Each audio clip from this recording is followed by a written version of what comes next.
Hello everyone, कैसे हो? उम्मीद करता हूँ कि सब अच्छे होंगे। आज के इस वीडियो में हम अपना जो चैप्टर चल रहा है एटॉमिक स्ट्रक्चर, इसको कंटिन्यू कर रहे हैं। देखो, आज हम बोहर मॉडल या फिर बोर मॉडल है, एटॉमिक मॉडल बाय बोहर को स्टार्ट करने वाले हैं। चलो स्टार्ट करते हैं। देखो, बोहर मॉडल बोल दो या फिर बोर मॉडल बोल दो, एक ही बात है ना। बोर का परमाणु मॉडल। देखो, इसने क्या बताया, सबसे इंपॉर्टेंट बात है, जो हाइड्रोजन है उसके लिए जो मॉडल दिया वो किसने दिया? बोर ने दिया या फिर बोहर ने दिया। आई बात समझ में? Atomic model by Bohr. यहां तक बात समझ में आ गई आपकी। तो आपसे यही पूछेगा सबसे पहले तो, कि जो बोहर है इसने किस पे मॉडल दिया? तो एटॉमिक मॉडल किस पे दिया? हाइड्रोजन पे। Atomic model by Bohr. चलो ये हेडिंग डाल दो, ठीक है बच्चों। अब देखो, सबसे पहले इसने बताया क्या? सर्वप्रथम हाइड्रोजन है उसके ऊपर मॉडल किसने दिया? बोहर ने दिया। इसने बताया क्या, जो परमाणु होता है उसका जो नाभिक है उसके अंदर धनावेश होता है ना, नाभिक के अंदर सारा का सारा धनावेश क्या होता है? उपलब्ध होता है। मतलब परमाणु का संपूर्ण धनावेश नाभिक में रहता है, जिसके चारों ओर निश्चित ऊर्जा वाले स्थायी वर्ताकार पथों पे इलेक्ट्रॉन क्या करता है? चक्कर लगाता है। ये बात बताई। मतलब whole positive charge of atom is located in its nucleus surrounds that electrons have motion in circular path of definite energy। मतलब सीधा सा मतलब ये हुआ कि जो नाभिक होता है उसके चारों ओर क्या होता है? इलेक्ट्रॉन चक्कर लगाता है, ठीक है। और सारा का सारा धनावेश होता है वो कहाँ प्रेजेंट होता है? नाभिक के अंदर उपस्थित होता है। सबसे इंपॉर्टेंट बात क्या है, जो इलेक्ट्रॉन चक्कर लगाता है वो एक स्थायी ऊर्जा वाले कक्ष को में ही लगाता है, ठीक है। देखो, इसको मैं लिख देता हूं इस बात को। तो क्या लिखूंगा कि सर्वप्रथम मतलब सबसे पहले, सर्वप्रथम हाइड्रोजन है। कौन है? हाइड्रोजन। इस पे मॉडल किसने दिया? मॉडल इसने बोहर ने दिया। सर्वप्रथम हाइड्रोजन के ऊपर मॉडल किसने दिया? बोहर ने दिया। हाइड्रोजन पर बोहर ने मॉडल दिया। आप इसको ऐसे लिख सकते हो, मॉडल दिया। देखो, ये लाइन कंप्लीट कैसे होगी? सबसे पहले हाइड्रोजन के ऊपर मॉडल किसने दिया?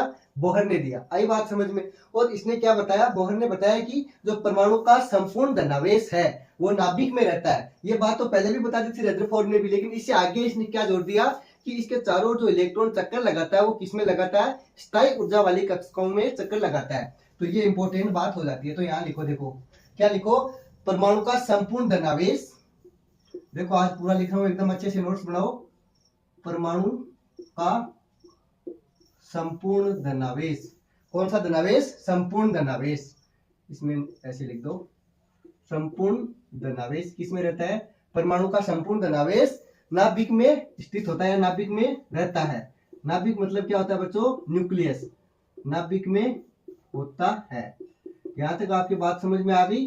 परमाणु का संपूर्ण धनावेश नाभिक में होता है, रहता है, जिसके चारों तरफ या चारों ओर होता है, जिसके चारों तरफ या फिर चारों ओर निश्चित ऊर्जा वाले, चारों ओर निश्चित, चारों ओर निश्चित मतलब फिक्स ऊर्जा वाले, निश्चित ऊर्जा वाले स्थायी वर्ताकार, निश्चित ऊर्जा वाले स्थायी वृत्ताकार मतलब गोल, है ना, वृत्ताकार पथों में इलेक्ट्रॉन, वर्ताकार पथों में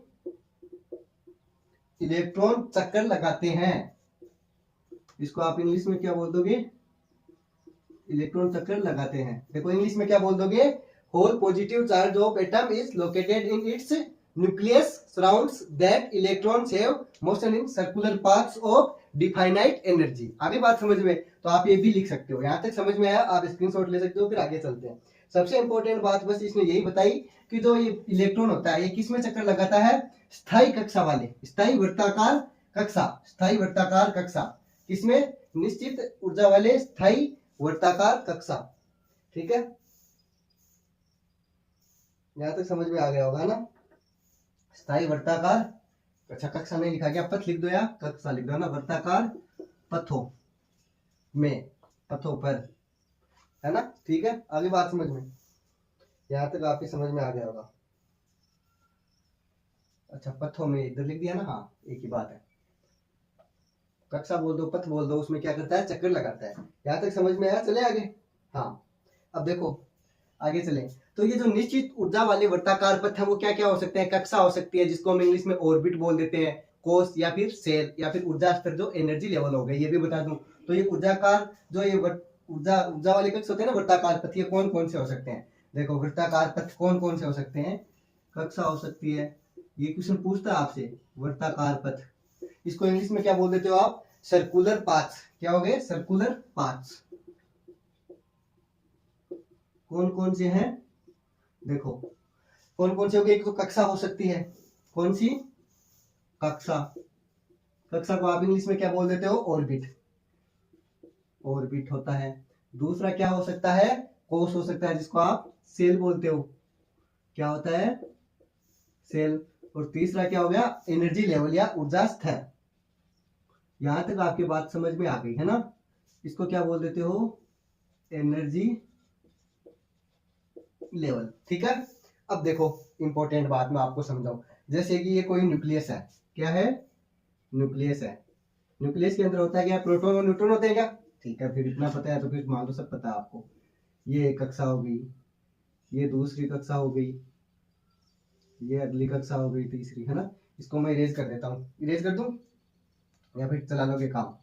चलो अब देखो, ये कक्षाएं होती हैं, इनमें क्या करता है? इलेक्ट्रॉन चक्कर लगाता है ना? इतनी बात समझ में आ गई। ये क्या है? न्यूक्लियस है, जहाँ पे प्लस लिखा है इसमें। अब देखो ये जो मैंने आपको बताया कक्षा, कोष या ऊर्जा स्तर, इनको आप रिप्रेजेंट कैसे करोगे, लिखोगे कैसे? तो रिप्रेजेंटेड बाय कैसे कर दोगे? इनको दर्शाओगे कैसे? देखो रिप्रेजेंटेड बाय, ठीक है, रिप्रेजेंटेड बाय। इसको या तो आप लिख दोगे के, एल, एम या फिर एन, ऐसे लिख सकते हो। या फिर 1 2 3 4 ऐसे लिख सकते, 1 2 3 4 सो ऑन ऐसे लिख सकते हो ना? या फिर दूसरा तरीका क्या है? ये 1 2 3 4 ऐसे आगे चलो, सो ऑन इनफाइनाइट तक। ठीक है, के एल एम एन ऐसे आगे चलते चलेंगे। तो इसको रिप्रेजेंट करने का तरीका क्या है? रिप्रेजेंट मतलब दर्शाने का, है ना? तो अब देखो इसमें कैसे लिखोगे? जैसे कि ये न्यूक्लियस है, तो इसके बाहर जैसे जैसे चलेंगे, ये कक्षा हो गई है ना? तो देखो इसको आप या तो के से लिख दोगे, इसके बाहर ये तो है के, ये फिर एल हो गया, ये एम हो गया और ये एन हो गया। ऐसे बाहर चलते चलोगे तो ये के एल एम एन हो जाएगा। या फिर आप इसको क्या बोल सकते हो? 1 2, ये पहली कक्षा है, दूसरी, ये तीसरी और ये चौथी, ऐसे बाहर की ओर कक्षाएं हो जाएंगी। के एल एम एन या फिर 1 2 3 4। यहाँ तक समझ में आया? इसका स्क्रीनशॉट लो, फिर आगे चलते हैं। देखो अब सबसे इंपॉर्टेंट बात निकल के क्या आती है इसमें? जैसे हमें नंबर ऑफ इलेक्ट्रॉन्स निकालना है, maximum number of electrons in shell निकालना है, तो किससे निकालेंगे? 2n स्क्वायर से। और ये बात किसने बताई थी? बोहर भाई साहब ने बताई थी। ये सबसे इंपॉर्टेंट है, नंबर ऑफ सेल निकालना हो हमें तो किससे निकालोगे? 2n स्क्वायर से। ठीक है, उसमें कितने इलेक्ट्रॉन प्रेजेंट है सेल के अंदर, ये किससे निकालोगे? 2n स्क्वायर से। चलो आगे चलते हैं। देखो मैं इसको इरेज कर देता हूँ। हाइड्रोजन पे सबसे पहले मॉडल किसने दिया? बोहर ने दिया। इतना याद रह जाएगा? चलो तो अब देखो सबसे इंपॉर्टेंट बात आगे। प्रत्येक कक्षा में अधिकतम इलेक्ट्रॉन किससे निकालोगे? 2n स्क्वायर से। तो यहां पे मैं लिख देता हूं, प्रत्येक कक्षा में मैक्सिमम इलेक्ट्रॉन, है ना? अधिकतम इलेक्ट्रॉन, अधिकतम इलेक्ट्रॉन्स किससे निकालोगे बच्चों?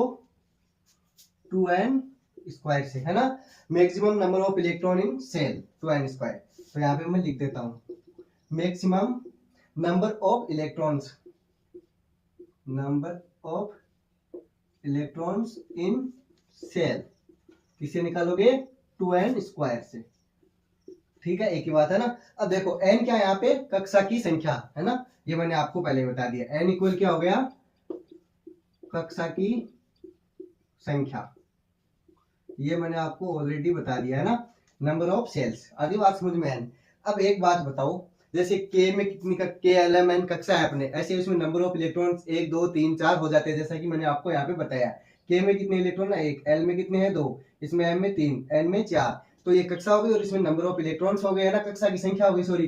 तो ये निकालेंगे, तो कैसे निकालेंगे? देखो अभी मैं आपको एक टेबल बना देता हूँ, उससे लिख देते हैं। एक टेबल बनाते हैं। एक तो हो जाएगा उसमें कक्षा, क्या हो जाएगा? कक्षा। उसमें नंबर ऑफ इलेक्ट्रॉन्स हो जाएंगे, एन, सॉरी एन क्या बताया मैंने? कक्षा की संख्या। नंबर ऑफ सेल्स कितनी है ना। उसके बाद में मैक्सिमम इलेक्ट्रॉन कैसे निकालोगे, है ना। मैक्सिमम इलेक्ट्रॉन किससे निकालते हो, 2n² से। तो अब देखो सीधा सीधा आपको मैं बता दूं, जैसे कक्षा के एल एम एन हो गई। सबसे पहले जैसे के हो गया, उसके बाद एल एम एन, इसमें निकालना हो आपको एन का नंबर, एन निकालना हो, 2n² बताना हो, तो कैसे बताओगे। देखो के लिए कितना होता है, एन की वैल्यू 1, ऐसे एल के लिए कितनी होती है 2, एम के लिए 3 और एन के लिए 4, जैसा कि आपको दिख भी रहा है। तो ठीक है, अब देखो ये हो गई कक्षा की संख्या। अब बात करें उसमें मैक्सिमम इलेक्ट्रॉन्स की, तो कैसे निकालोगे। देखो एन की वैल्यू, जैसे फॉर्मूला है 2n², क्या है 2n², तो सबसे पहली कक्षा के लिए मैं एन की वैल्यू क्या लूंगा 1, तो 2 का तो 2 और 1 का स्क्वायर मतलब ये 2 हो जाएगा, तो इधर कितना आ जाएगा 2 आ जाएगा। आई बात समझ में। ऐसे ही मैं अगर एन की वैल्यू 2 लूंगा, कितनी लूंगा, इफ एन इक्वल टू 2, तो ये 2 का तो 2 रह जाएगा और ये 2 आ जाएगा, इनकी जगह तो 2 का स्क्वायर 4, 4 को 2 से मल्टीप्लाई करेंगे तो 8, तो इधर कितना आ जाएगा 8। ऐसे ही आगे निकालते चलोगे आप, तो ये 18 आ जाएगा और ये 32 आ जाएगा। ठीक है, यहाँ तक आपके समझ में आया होगा। ठीक है, तो देखो किसी भी कक्षा में मैं आपसे एक क्वेश्चन करूं कि जो मिनिमम इलेक्ट्रॉन है, नंबर ऑफ इलेक्ट्रॉन्स है मिनिमम, तो वो कितने हो सकते हैं, कमेंट करके बताओ मेरे बताने से पहले। तो देखो कोई भी कक्षा होती है उसमें न्यूनतम इलेक्ट्रॉनों की संख्या कितनी हो सकती है, एक हो सकती है। जैसे एग्जांपल की बात करें हाइड्रोजन, हाइड्रोजन में कितने इलेक्ट्रॉन होते हैं, एक होता है ना, बस तो यही बात है। अब आगे देखो, तो सबसे इंपॉर्टेंट बात मैं लिख दूं यहाँ पे, तो किसी भी कक्षा में न्यूनतम इलेक्ट्रॉनों की संख्या कितनी हो जाएगी, एक। न्यूनतम किसी भी कक्षा में, न्यूनतम मतलब मिनिमम, क्या बच्चों, मिनिमम इलेक्ट्रॉनों की संख्या, न्यूनतम इलेक्ट्रॉन कितने हो जाएंगे, एक। बहुत ही इंपॉर्टेंट बात है, अगर आपको दिख नहीं रहा तो मैं बोल देता हूँ, किसी भी कक्षा है उसके अंदर मिनिमम इलेक्ट्रॉनों की संख्या कितनी हो जाएगी, एक हो जाएगी। और ये 2n² क्या है, ये मैक्सिमम है, कितनी है, अधिकतम है। ठीक है, आप ऐसे मिनिमम मत बता देना, ये है अधिकतम। इसका स्क्रीनशॉट लो, फिर आगे कंटिन्यू करते हैं।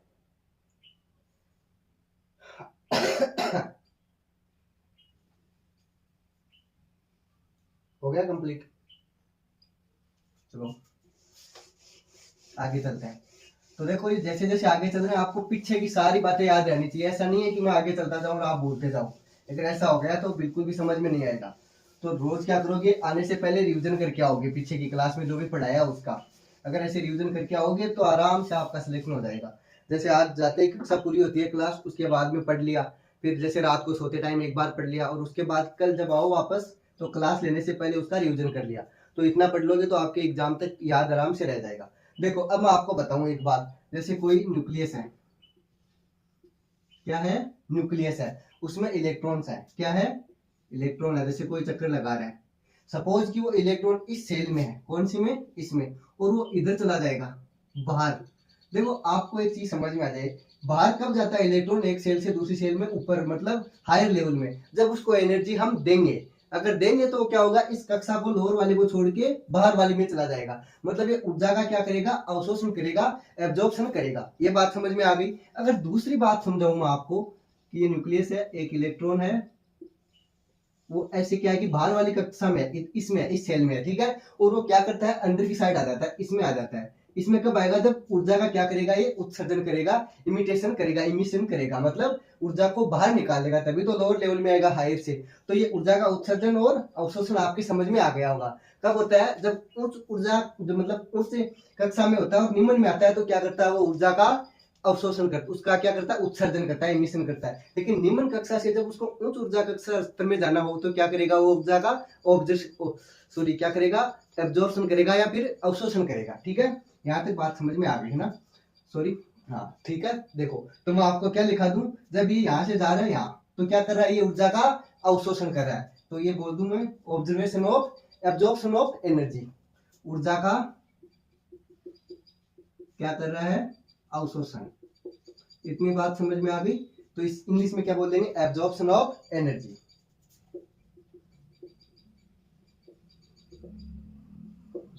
एब्जॉर्प्शन ऑफ एनर्जी, इसमें क्या कर रहा है, देखो हायर से लोअर में आ रहा है, इसका मतलब क्या कर रहा है, ऊर्जा का उत्सर्जन।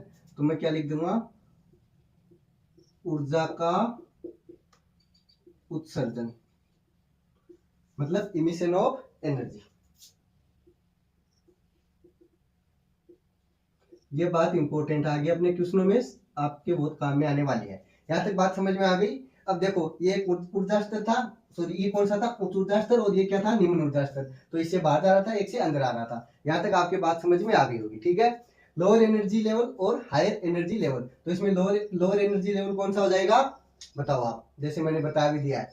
तो इधर वाला है, ये कौन सा हो जाएगा, देखो क्या हो रहा है इसमें, जो हायर लेवल है उससे क्या आ रहा है, निम्न में आ रहा है। तो इसका मतलब हो गया ये कौन सा हो गया, उच्च ऊर्जा स्तर से निम्न ऊर्जा स्तर में। इसमें क्या हो जाएगा, निम्न ऊर्जा स्तर से उच्च ऊर्जा स्तर, ठीक है। चलो स्क्रीनशॉट ले लिया, आगे चले।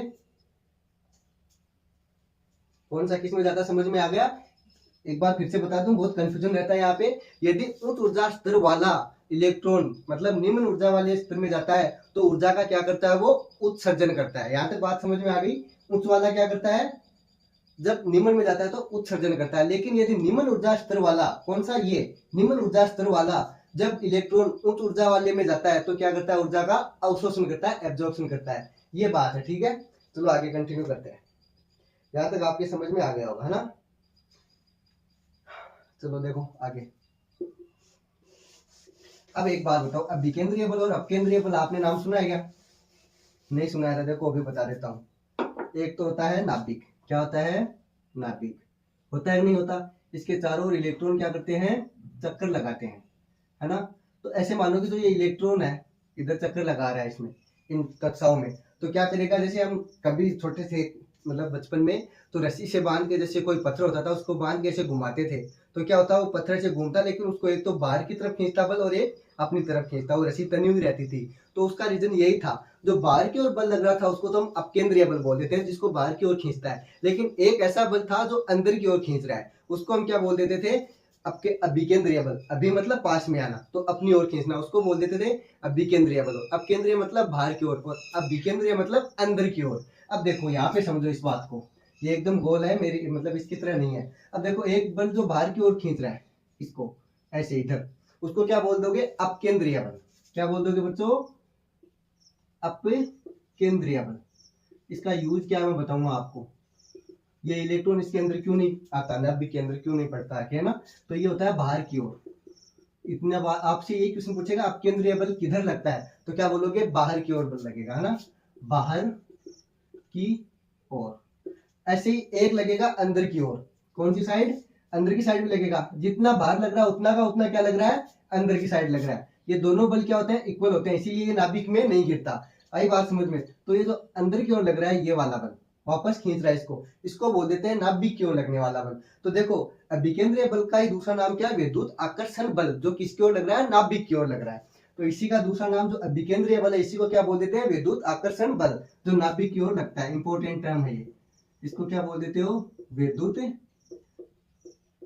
आकर्षण बल। और इसको किसकी ओर है, ये नाभिक की ओर है, देखो आ रहा है ना इधर, तो इसको बोल देंगे न्यूक्लियस की ओर, नाभिक की तरफ या नाभिक की ओर, है ना, एक ही बात है। इसको आप बना लो, फिर मैं आपको समझाता हूँ। जब ये इलेक्ट्रॉन घूमेगा तो एक चीज और बता दूं आपको, जैसे आप उस रस्सी को छोड़ देते तो क्या होता है, वो दूर जाके गिरती, मतलब उसमें क्या होता, उसकी बाहर की ओर चली जाती है ना खींच के, तो उसका कुछ ना कुछ वेग था, उसी वजह से गई। तो ये वेग जो लग रहा है वो किधर लग रहा है, बाहर की ओर लग रहा है ना। तो उसको हम रिप्रेजेंट किसे करते थे, वेग को लिख देते हैं v से।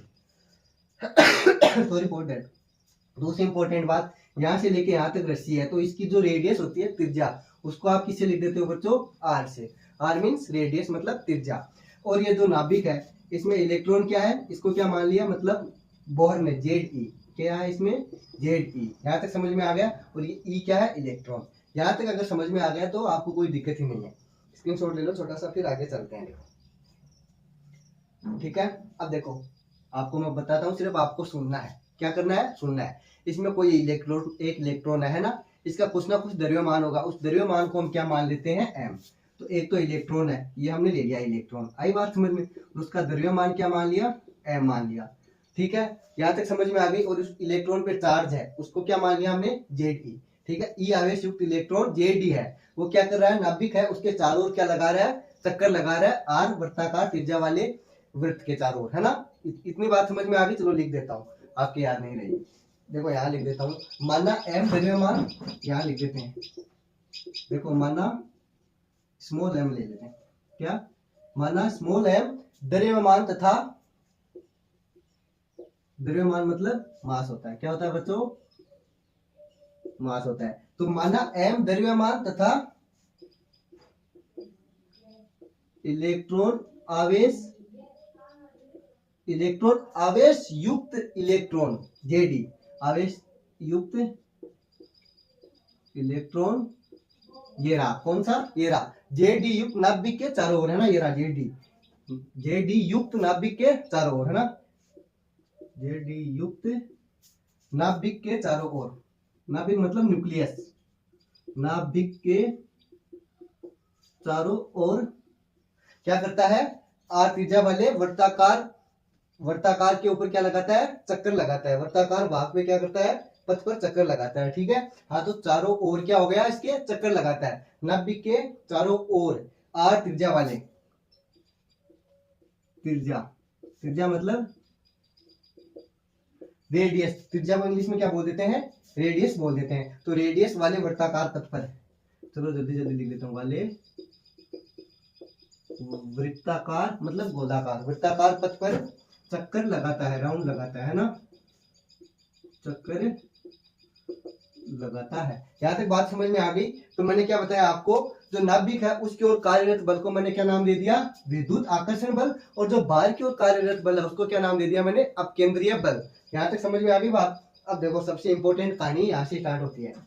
ठीक है, नीचे लिख दो अगर दिख रहा है तो, ठीक है। तो देखो नाभिक की ओर, किसकी ओर, नाभिक की ओर, यहाँ लिख देता हूँ, शायद नहीं दिख रहा, ऊपर लिख देता हूँ इरेज करके।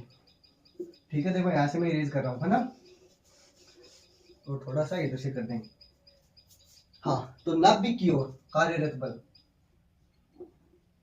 आप स्क्रीनशॉट लो, पहले यहाँ पूरा समझा देता हूँ, ले लिया होगा ना।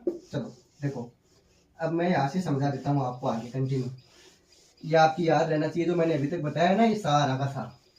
अब देखो एक बल लग रहा है, एक बल लग रहा है नाभिक की ओर, और एक बल लग रहा है नाभिक के बाहर की ओर। तो नाभिक की ओर कार्यरत बल, देखो इंपॉर्टेंट कंडीशन, नाभिक मतलब न्यूक्लियस, नाभिक की ओर कार्यरत बल,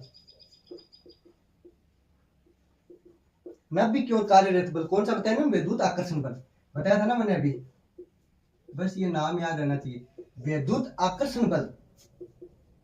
बच्चों बहुत इंपॉर्टेंट टर्म चल रही है, और सबसे इंपॉर्टेंट यही है, बोर मॉडल इससे 100% क्वेश्चन एग्जाम में आएगा आपके, तो इसलिए आप इसको बिल्कुल भी मत भूल जाना। तो इसके कूलाम के नियम से देखेंगे ना इसको, तो कूलाम थ्योरी क्या है, कूलाम के नियम से क्या बताया था उसने, याद हो तो 11th क्लास में आपने पढ़ा है। कूलाम ने क्या बताया, जो F होता है बल होता है, वो किसके इक्वल होता है, ZE, ZE कौन सा है, जो नाभिक के अंदर आवेश था वो हो गया, और इलेक्ट्रॉन क्या था, जो चक्कर लगा रहा था वो, ये मल्टीप्लाई है डॉट का मतलब, और जो रेडियस है उसके चारों ओर क्या करता है, चक्कर लगाता है ना, आर रेडियस वाले वृत्ताकार पथ पे। तो ये आर का क्या हो जाएगा, रिवर्सल, उल्टा, है ना। तो F इक्वल टू क्या हो जाता है, ZE square upon r square, है ना। ये बात आप पढ़ते हो, या फिर इसको और आगे लिखना चाहो तो ऐसे लिख सकते हो आप, F इक्वल, ये दोनों मल्टीप्लाई होके क्या हो जाएगा, ZE स्क्वायर अपॉन में आर स्क्वायर, ये इंपॉर्टेंट हो जाएगा यहाँ तक, है ना।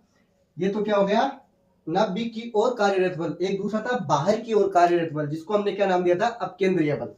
ठीक है, तो जो बाहर की ओर कार्यरत बल है कौन सा है बच्चों, अपकेंद्रीय बल, बाहर की ओर कार्यरत बल, जिसको हमने क्या बोल दिया, अपकेंद्रीय बल। क्या बोल रहा है बच्चों, अपकेंद्रीय बल। इसको मैंने क्या बताया, F इक्वल टू क्या हो जाता है, mv square upon r. F equal हो गया mv स्क्वायर अपॉन आर।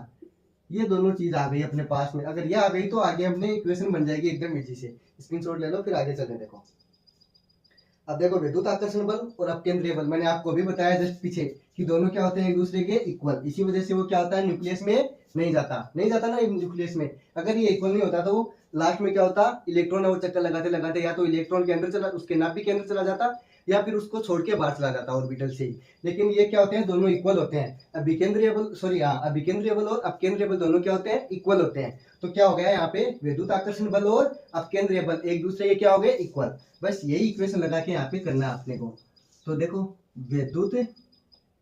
विद्युत आकर्षण बल,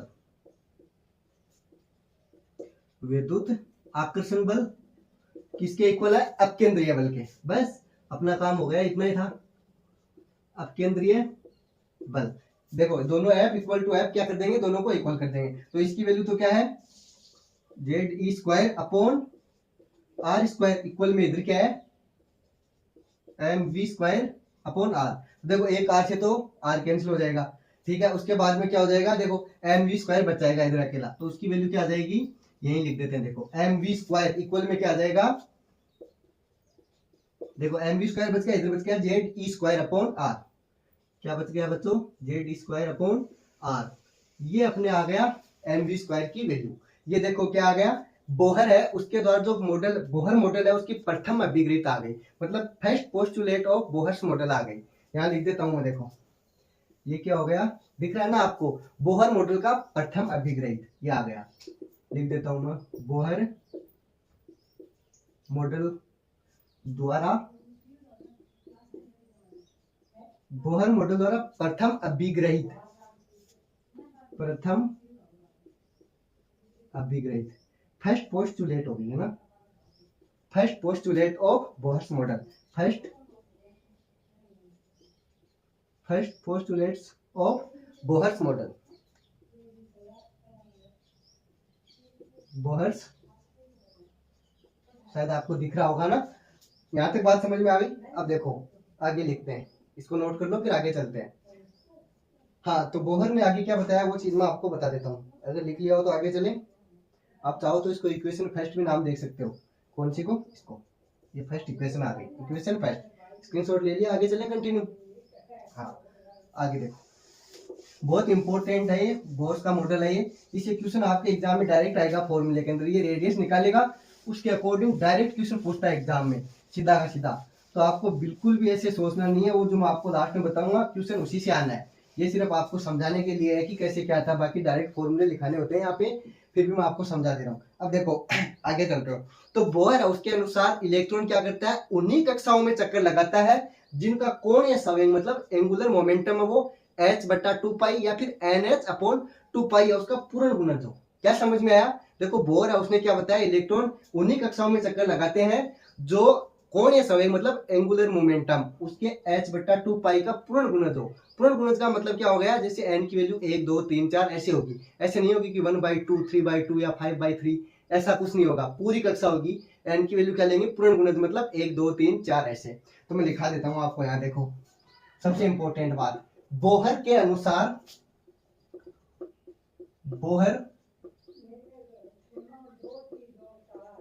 बोहर के अनुसार इलेक्ट्रॉन, बोहर के अनुसार इलेक्ट्रॉन उन्हीं कक्षाओं में चक्कर लगाते हैं, उन्हीं कक्षाओं में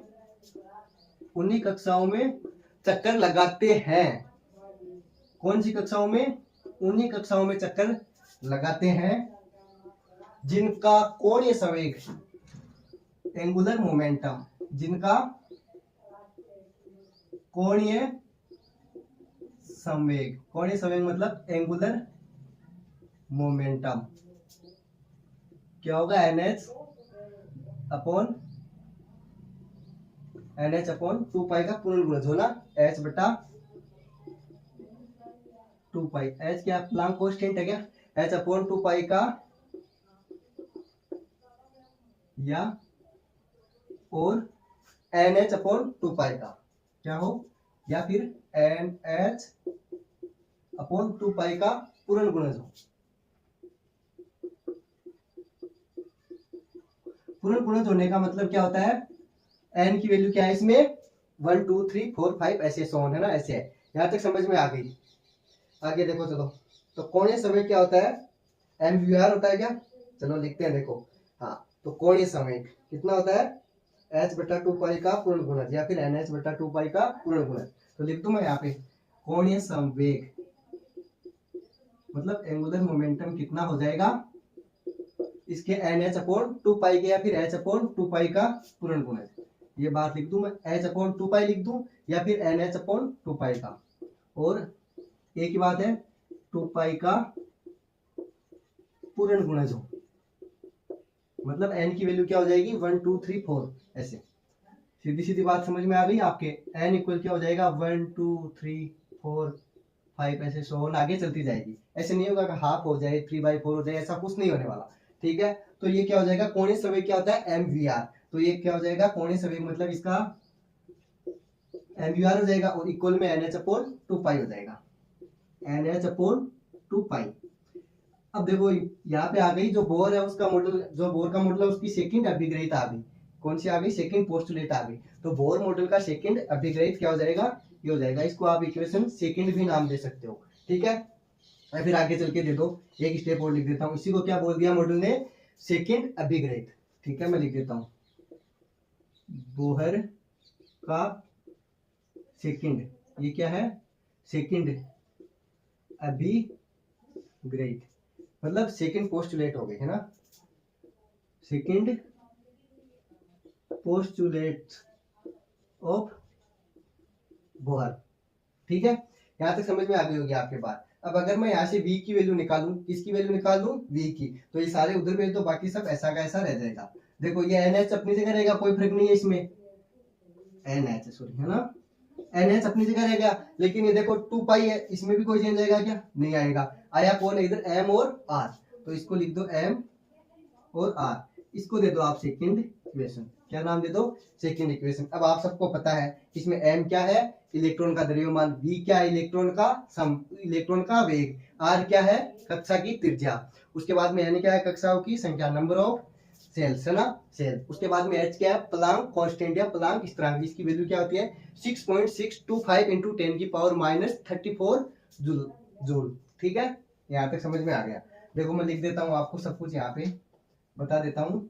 m क्या है, मास ऑफ इलेक्ट्रॉन, इलेक्ट्रॉन का द्रव्यमान, आगे बात समझ में। उसके बाद में v क्या है, इलेक्ट्रॉन का वेग, किसका वेग, इलेक्ट्रॉन का वेग। उसके बाद में बात करें रेडियस की, कक्षा की त्रिज्या, किसकी त्रिज्या है, कक्षा की त्रिज्या होगी। उसके बाद में n की बात सॉरी r की बात होगी, कक्षा की त्रिज्या। उसके बाद में n की बात करें, किसकी बात करें, n की, कक्षा की संख्या, कक्षा की संख्या। उसके बाद में h क्या है, प्लांक कांस्टेंट या प्लांक स्थिरांक, जिसकी वैल्यू कितनी होती है, जो मैंने आपको अभी बताई थी, आपको याद होनी चाहिए।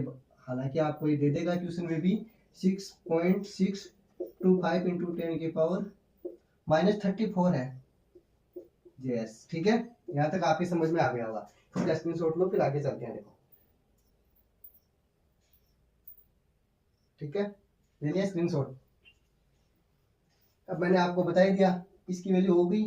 पाई की वैल्यू कितनी है पता हो तो किसी को बताना, पाई आएगी क्या हमारे काम में आगे, ये रही है ना पाई, तो इसकी वैल्यू क्या होती है 3.14, जो आपको पता है, मैं ऐसा मान के चल रहा हूँ है ना, बाकी तो कोई दिक्कत नहीं है, आपको याद है, सब स्क्रीनशॉट ले लिया।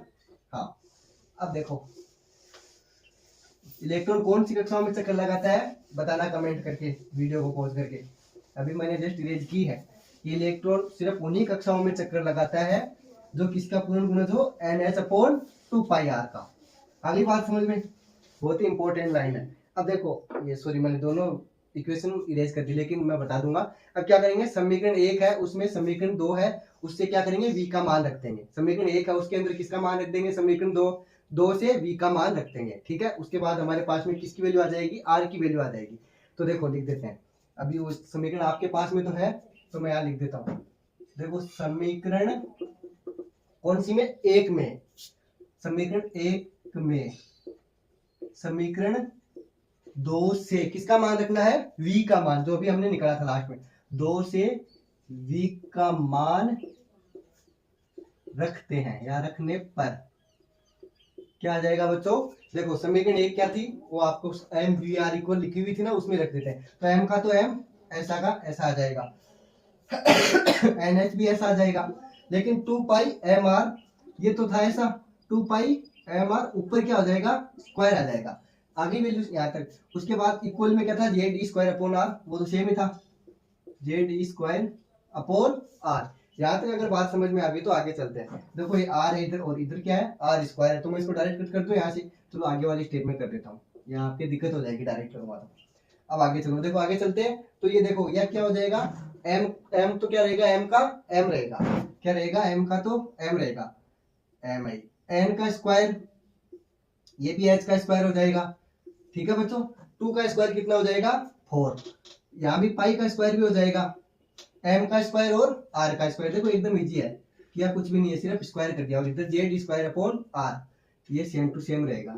तो देखो आर से तो एक आर कट गया, उसके बाद भी कुछ कट रहा है क्या, हाँ बिल्कुल कट रहा है, एम से एम कट रहा है क्या, देखो ये रहा एम और ये एम स्क्वायर है, तो एक ये कट गया, बाकी सब कुछ सेम रहने वाला है। तो चले आगे, देखो यही लिख देता हूं मैं, ऐसे डबल एरो लगा के लिख देता हूँ, आर इक्वल टू क्या आ गया, देखो इधर बच गया सिर्फ एक आर, आर को रख लेंगे एक साइड, बाकी सबको क्या कर देंगे दूसरी साइड शिफ्ट कर देंगे, तो क्या हो जाएगा इधर तो बचेगा n square upon h square, upon में देखो ये तो एक तो 4 पाई स्क्वायर बच गया, क्या बच गया 4 पाई स्क्वायर बच गया, और इसमें देखो आगे क्या लिखा है एम जेड ई, एम बच गया और जेड ई स्क्वायर बच गया, एम ये जेड ई स्क्वायर है, क्या है जेड ई स्क्वायर, ये आ गया अपने पास में इंपॉर्टेंट, ये भी क्या है स्क्वायर, और ये भी क्या है स्क्वायर, यहां तक समझ में आ गया। आर इक्वल क्या आ गया n square z square upon में pi 4 pi square m z e square, ये आ गई। अब इसमें देखो एच की वैल्यू क्या है, मैंने अभी लिखी थी 6.625 इंटू 10 की पावर माइनस 34, ऐसे पाई की वैल्यू क्या है 3.14, ऐसे एम इलेक्ट्रॉन का मास कितना होता है 9.1 इंटू 10 की पावर माइनस 31 केजी, या ग्राम में हो तो 28 हो जाएगा। उसके बाद में इलेक्ट्रॉन उस पर चार्ज कितना है 1.6 इंटू 10 की पावर माइनस 19 कुलाम, ये सब आप रख दोगे। तो मैं रख दो यहाँ पे, आपको बता दूं क्या क्या रखना है, देखो इधर रख देता हूँ, फिर उसके इक्वल में वैल्यू रख देते हैं। तो एच की वैल्यू मैंने कितनी बताई थी 6.625 इंटू 10 की पावर माइनस 34 जेएस, ठीक है। पाई की वैल्यू आपको पता है 8th क्लास से पढ़ते आ रहे हो 3.14, उसके बाद में मास ऑफ इलेक्ट्रॉन कितना है 9 पॉइंट बड़ा लिख दे थोड़ा 9.1 इंटू 10 की पावर माइनस 31 केजी, उसके बाद में इलेक्ट्रॉन उस पर चार्ज कितना है 1.6 इंटू 10 की पावर माइनस 19 कुलाम, क्या है बच्चों 19 कुलाम।